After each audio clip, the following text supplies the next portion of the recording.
आपन परिचयटा मो ना संघमित्रा बारी मुई साधुबाबू कार्यक्रम भाग नहीं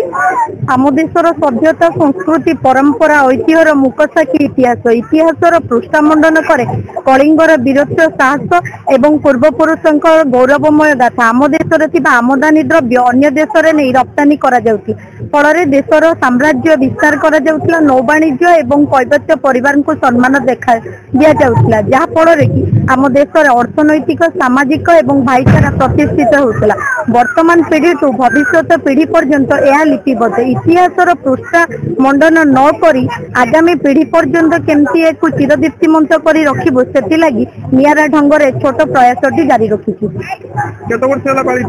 यह प्राय तो 7 वर्ष हेलानी पालन करा जायछि।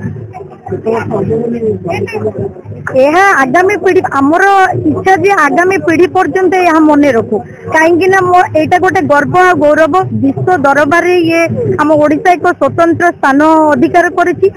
माने सारा विश्व मध्य यही उत्सव पालन करुछि। आज आज केवल मोर परिचय साधव रूप मोर परिचय आज नाटा धर्मेंद्र आज माने उत्कलीय परंपरा पुरातन परंपरा को आम उज्जीवित करने आम गोटे नौवाणिज्य परिजन बहुत बंधन उत्सव आम पालन कर दीर्घ 7-8 वर्ष है जो प्रयास आज्ञा लोक मानू आज युवपीढ़ी को कौन कलिंगर इतिहास को मन पकाई निश्चित भाव यहाँ पुनरावृत्ति करने आम गोटे छोटिया प्रयास चलती परवर्ती युवपीढ़ी मैंने पुनर्बार केमी प्रचेषा आगक नियंतु यहाँ आमर प्रयास।